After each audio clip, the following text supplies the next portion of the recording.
오늘 우리 부활의 메시지를 함께 나눕시다.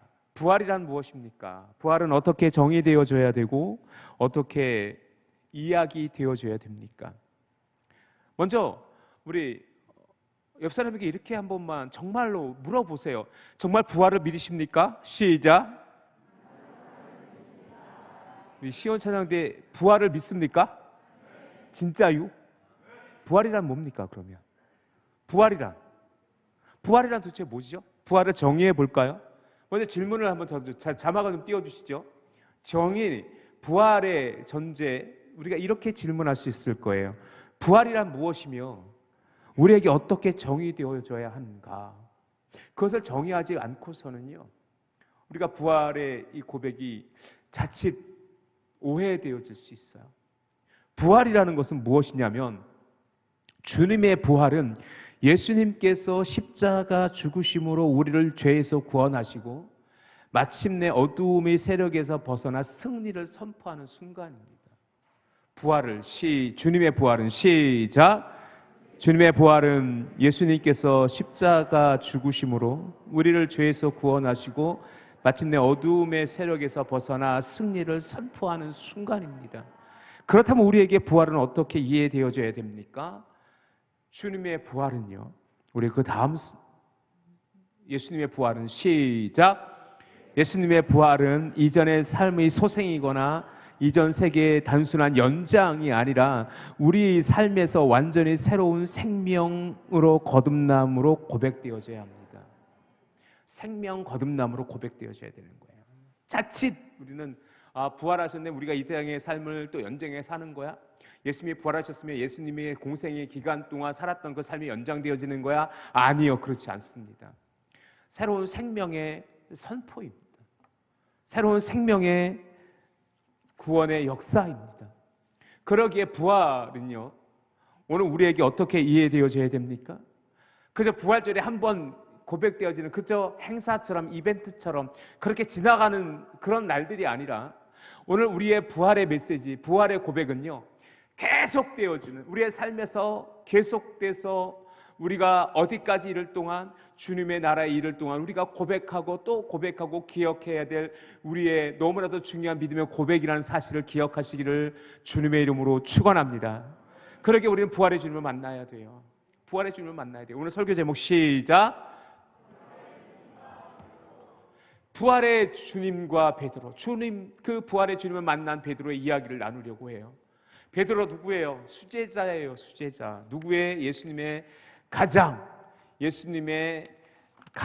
특별한 제자였었어요. 그 베드로는요, 여러분 잘 아시죠? 예수님이 어디를 가든 누구는 같이 했어요? 베드로는 같이 했어요. 어디를 가든. 예수님께서 변화산에 올라갈 때도, 겟세마네 동산에 계실 때도, 그리고 모든 치유의 현장에서, 예수님의 사역의 현장에서 늘 함께했던 이가 누구예요? 바로 베드로였어요. 베드로는요, 위대한 고백을 했던 사람이에요. 가이사랴 빌립보에서, 마태복음 16장 16절, 그 가이사랴 빌립보에서 주님께서 물어봅니다. 너희는 나를 누구라 하느냐? 누구는 세례 요한이라고, 누구는 엘리야라 합니다. 아니, 너희는 나를 누구느냐 했을 때 그 위대한 고백, 마태복음 16장 16절, 우리 함께 같이 고백할 수 있기를 원합니다. 시몬 베드로는 시작. 시몬 베드로가 대답하여 이르되 주는 그리스도시요 살아계신 하나님의 아들이시니이다 라고 말이지요.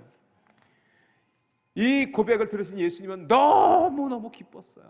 바요나 시몬아, 내가 고백한 것이 너의 지식이 아니라 하나님이 내게 알리게 하셨구나. 내가 내 이름 위에 교회를 세우겠다라고까지 말씀하셨어요.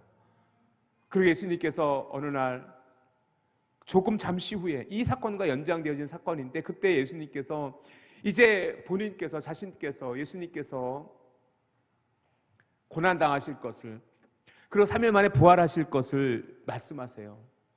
그리고는 조금 슬픈 기색을 띠면서 너희들이 다 나를 버릴 거라고, 너희들이 날 떠날 거라고 그렇게 제자들에게 경계해 주세요.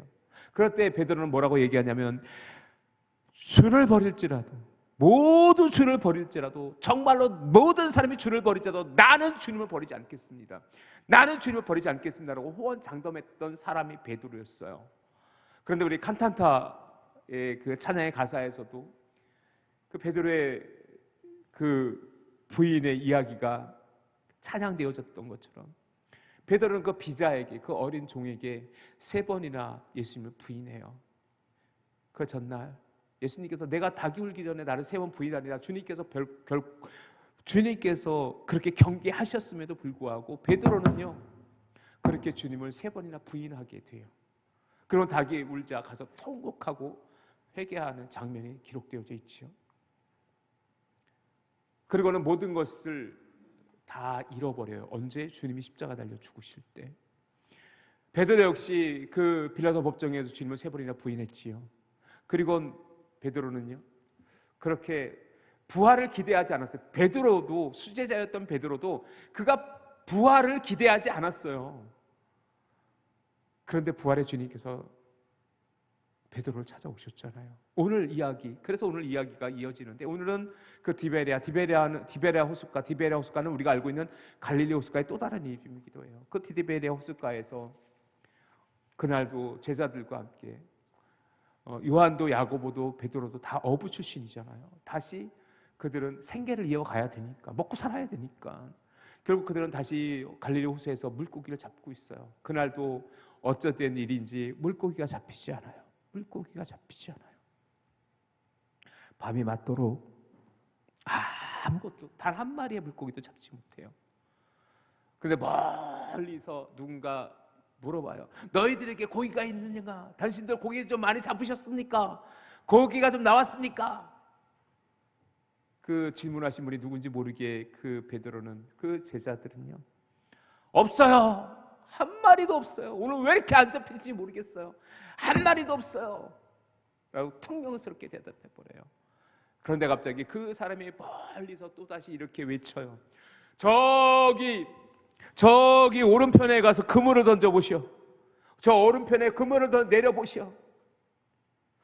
순간 베드로는 3년 전의 일이 떠올랐을지 몰라요. 누구지?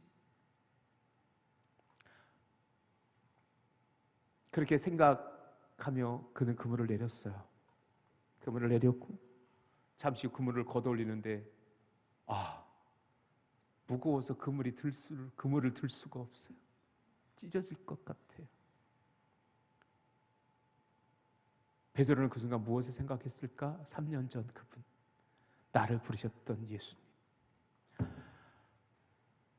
그런데 오늘 그 베드로의 감정은 어땠을까? 어쨌든 그 그물을 걷어 올리는데 그물을 들 수가 없어요. 그런데 그 옆에서 우리 7절 말씀, 오늘 성경의 메인 주제 성구입니다. 우리 7절 말씀 우리 같이 한번 읽어볼까요? 7절 시작. 예수께서 사랑하시는 그 제자가 베드로에게 이르되 주님이시라 하니 시몬 베드로가 벗고 있다가 주님이라 하는 말을 듣고 겉옷을 두른 후에 바다에 뛰어 내리더라. 7절에서 예수께서 사랑하시는 그 제자가, 그 제자는 바로 사도 요한을 의미합니다. 이 요한복음을 쓴 자신이에요. 자신을 요한이라고 밝히지 않고 그저 사랑하는 자라고 표현되어져 있어요. 그 옆에 요한도 야고보도 베드로도 다 어부 출신이기 때문에 같이 물고기를 잡고 있었나 봐요. 그 요한이 이렇게 얘기해요. 베드로 형님 예수님인가 봐요. 주님인가 봐요. 근데 베드로는 이미 그걸 직감하고 있어요. 주님이시구나. 그런데 그 마음에 혼란스러움도 있어요. 왜냐하면 오늘 주님이 나타나신 건 3번째였었어요. 3번째, 14절에 나와 있는 것처럼 3번째 나타나셨어요. 처음에 또 2번째 나타나실 때도 예수님께서는 특별한 말씀을 하지 않으셨고 그들에게 평안을 물으셨어요. 우리 19절 말씀 잠깐 읽어볼까요? 요한복음 20장 19절. 이날 곧, 우리 같이 한번 읽어봅시다. 시작. 이날 곧 안식 후 첫날 저녁 때에 제자들이 유대인들을 두려워하여 모인 곳의 문을 닫았더니 예수께서 오사 가운데 서서 이르시되 너에게 평강이 있을지어다 하면서 평안을 선포하셨어요. 그때도 그렇게 예수님을 만난 적이 있어요. 2번째도 만났었어요. 도마와 함께 만났었어요. 그런데 베드로는 여전히 어떤 사명도 받지 못한 채 그는 또다시 오늘 본문에 나와 있는 것처럼 그 디베레아 바닷가에서 고기를 잡고 있었던 거예요. 그래서 베드로는 그 마음이 더 무거웠었는지도 몰라요. 왜냐하면 차라리 뺨대싸이라도 한때 때리시던가, 왜 너가 나를 부인했느냐, 내가 너를 얼마나 사랑했는데, 예수님께서 차라리 책망하셨다면, 차라리 책망하시고 뺨 한 대라도 치셨다면 차라리 속이 시원할 텐데, 예수님께서는 아무 말씀도 하지 않으셨어요. 그리고 그렇게 그 새벽 또다시 처음 베드로를 그 부르셨던 그 장면을 마치 데칼코마니처럼, 마치 데자뷰처럼 똑같이 그 베드로에게 그 장면을 생각해 하세요. 베드로는 여전히 고기를 한 마리 못 잡았는데, 그 밤이 맞도록 그렇게 한 마리도 잡았지 못했는데 오른편에 그물을 던지라 했더니 찢어지게 들어오려고 그분이 주님인 것을 알게 돼요.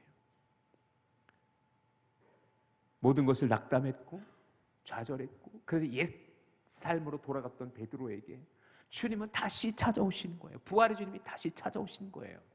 사랑하는 성도 여러분, 기억하십시오.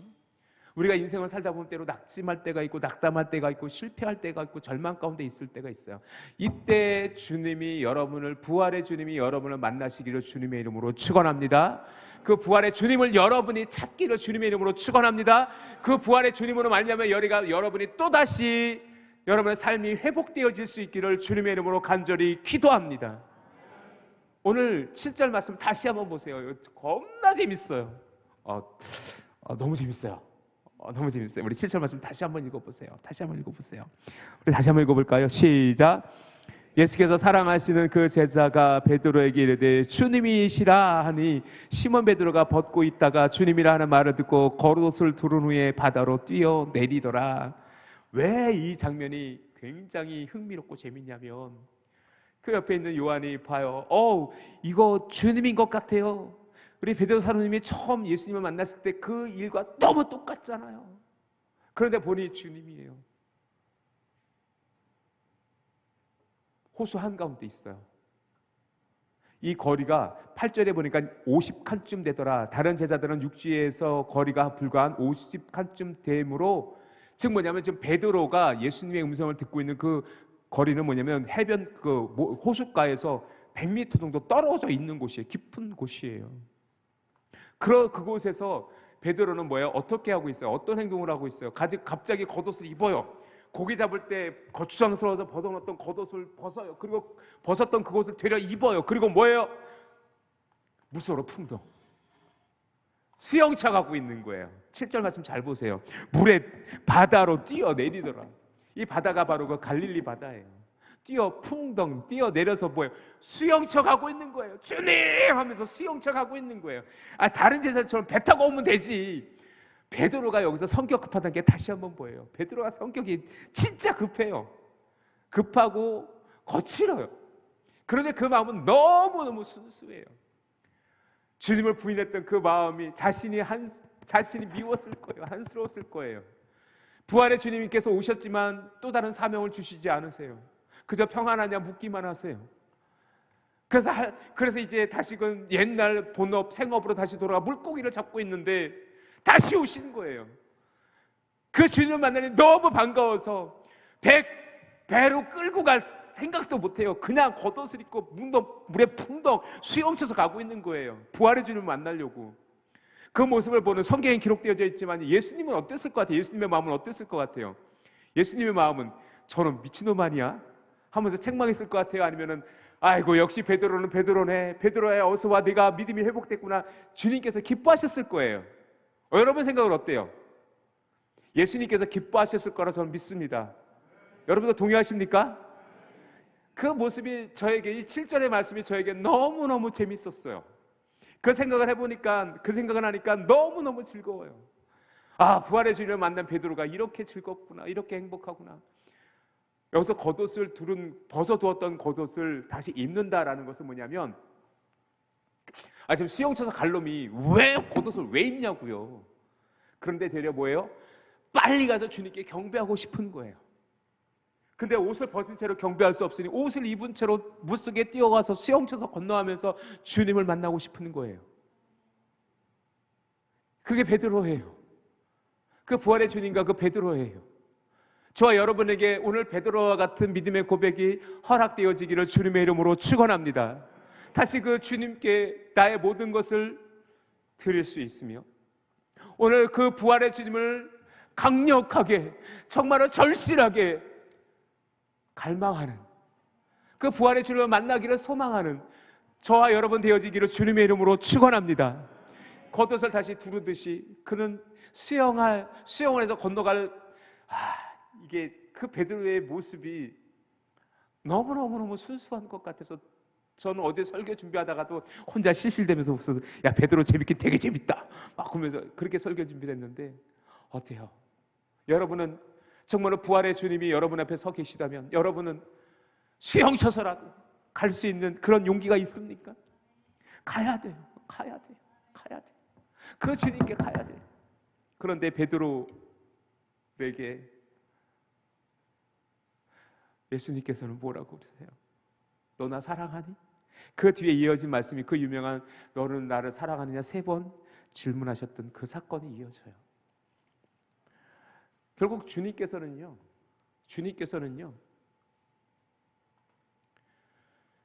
베드로가 자신을 3번이나 부인했고 지금 모든 것을 포기한 채 주님께서 주신 사명이건 뭐건 다 버려둔 채 그 갈릴리 호수 옛날 그 모습대로 고기 잡고 있는 모습을 보면서 안타까워하셨을지도 몰라요. 하지만 주님은 한마디 책망도 없으셨어요.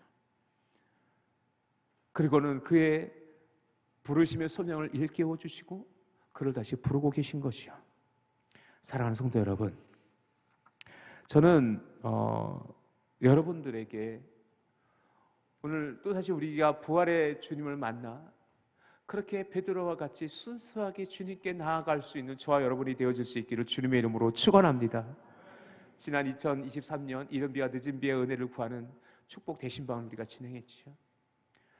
우리 대부분의 성도님들이 다 신방에 함께하여 주셔서 너무너무 감사합니다.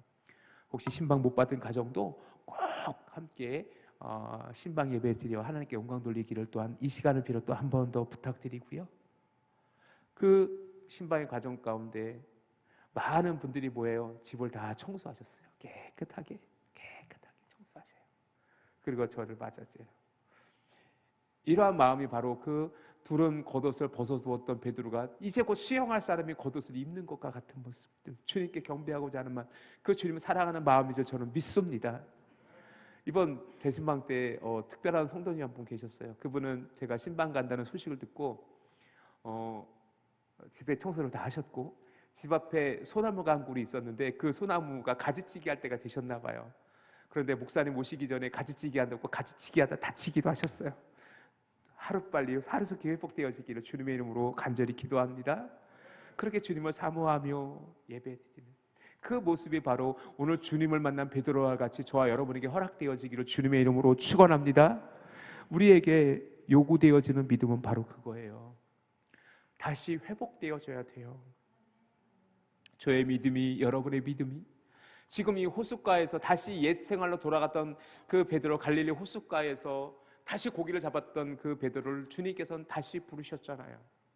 그리고 21장 15절부터는 너가 나를 사랑하느냐 묻으시고 그에게 사명을 주셨어요. 그리고는 그 뒤로 베드로는 한 번도 주님을 떠나지 않았어요. 베드로는 순교할 때까지 내가 어떻게 예수님과 같이 십자가에 못 박혀 죽으시냐, 나를 거꾸로 못 박아라 라고 전승에 기록되어져 있는 것처럼 그렇게 베드로는 거꾸로 십자가에 못 박혀 순교했다고 전해지지 않아요? 우리의 믿음은 그렇게 다시 회복해 가야 돼요. 코로나19를 넘어 지금 여러분의 삶이, 여러분의 믿음이, 여러분의 상황이 아무리 힘들고 어렵고 모든 것을 포기할 수밖에 없는 절망 가운데 있다 손치더라도 지금 다시 부활의 주를 만나면 모든 것이 회복되어지고 모든 것이 치유되어지고 모든 것이 온전히 주님의 영광으로 되돌이켜져 우리의 삶이 주님께 나아가 부활의 주님을 영광 돌리기에 부족함이 없기를 주님의 이름으로 축원합니다.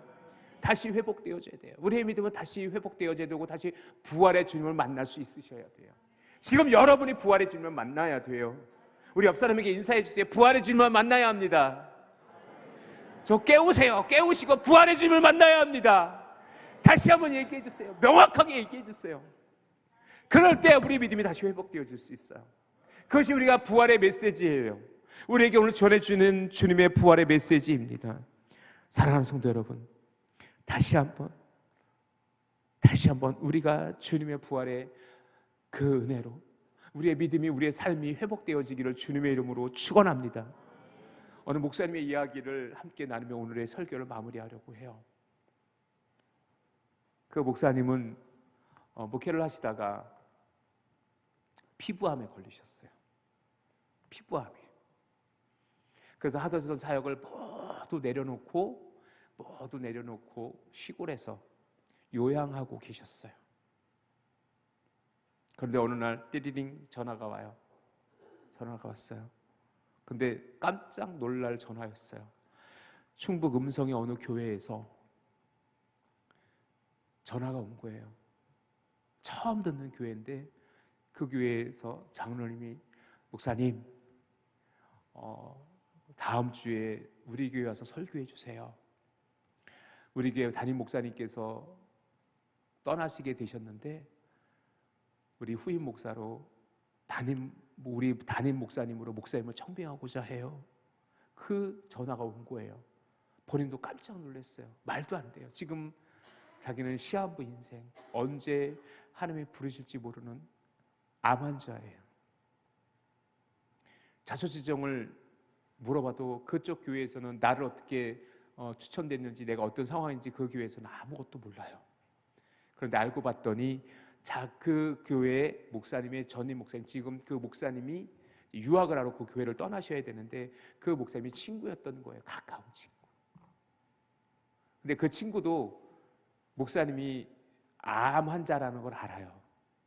그런데 그 친구 목사님이 기도하다가 아무리 기도하고 그 교회에서 후임자를 추천해 달라고 하는데 자꾸 기도할 때마다 그 목사님만 생각나는 거예요. 그분이 암 환자인데. 그래서 그냥 순종하는 마음으로 추천하고 갔어요. 유학을 떠났어요. 그리고 나서 그 교회에서 그 목사님을 청빙하고자 설교를 들으러 왔는데 그 교회는 아무 상황도 몰랐는데 그날 주일날 목사님이 오셨어요. 근데 그 목사님이 가고 설교를 하랬던 이유는 뭐였냐면, 어쨌든 설교를 부탁받았으니까 설교를 하되 가서 내 사정을 얘기하고 청빙을 거절하려고 했어요. 나는 더 이상 목회를 못합니다 라고 이야기하려고 그 설교를 하러 갔던 거예요. 그런데 그 목사님 생각은 이것이 나의 마지막 설교가 될 수 있다는 생각이었기 때문에 정말 열심히 준비했어요. 정말 열심히 준비했어요. 그리고 주일날 가서 딱 섰는데 성도들이 싸늘해요. 분위기가 안 좋아요. 왜냐? 병색이 완연하거든요. 그리고 그래도 어쨌든 설교를, 말씀을 전했어요. 예배가 끝난 후에 성도들이 왁자지껄해요. 어떤 분은 떠나신 목사님을 원망해요. 우리 교회가 어떤 교회인데 저런 암 환자를 우리에게 추천해 주고 갔냐고.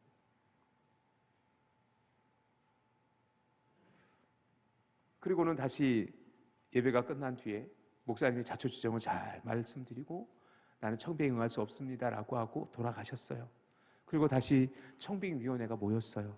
그 교회 장로님들과 몇몇 기관장들이 모여서 청빙위원회를 꾸렸기 때문에 그들이 모여서 논의하는데 대부분 모실 수 없다였어요. 이런 분은 도대체 우리 교회로 모실 수가 없다. 그런데 한 안수 집사님이 일어나서 이렇게 해요. 분명히 이 목사님은 암 환자입니다. 그리고 그 집사님의 그 했던 이야기를 그대로 읽어드릴게요. 오늘 예배에서 저는 이전에 경험하지 못한 은혜를 받았습니다. 이 목사님이 비록 암 환자이고 이 목사님을 담임 목사로 모시고 이런 설교를 한 주밖에 더 듣지 못한다 하더라도 저는 우리 교회가 큰 은혜를 받을 거라고 전 믿습니다. 그리고 나서 그 청빙위원들이 잠시 정적이 흐르고 그들은 그 조금 전 예배 시간에 그 목사님이 전해주신 말씀을 다시 기억하기 시작했어요.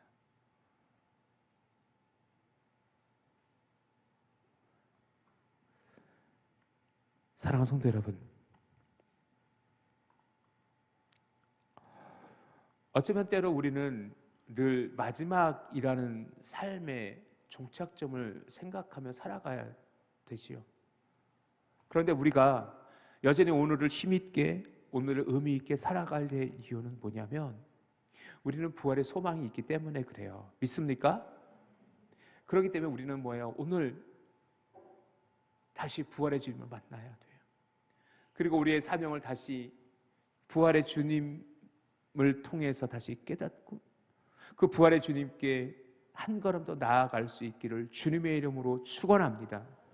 아무리 절망스러운 상황일지라도, 아무리 힘든 상황일지라도 여러분에게 그 부활의 주님이 함께 하신다는 사실을 결코 잊지 마시기를 주님의 이름으로 축원합니다. 고린도후서 5장 17절 말씀, 오늘 설교의 결론처럼 이 말씀을 읽고 설교를 마무리하려고 합니다.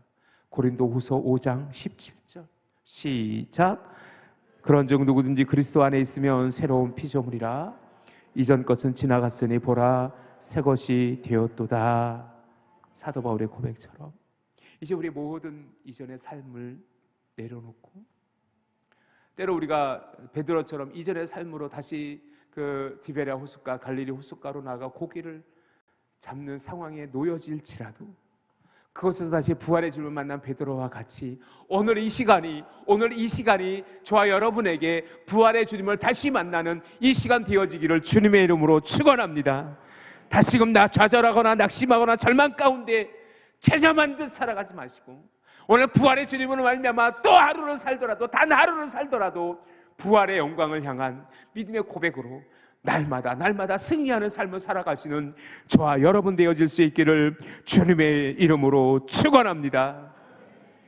베드로를 만나셨던 부활의 주님께서 이 시간 저와 여러분을 만나주시고 이 시간 베드로가 주님을 향하여 겉옷을 입고 수영쳐 갔던 그 갈릴리 호수, 그 갈릴리 바다가와 같이 오늘 우리가 주님께 또 이 인생의 바다에서 또 한 걸음 주님께 나아가는 그런 저와 여러분이 되어질 수 있기를 주님의 이름으로 축원합니다. 기도합시다.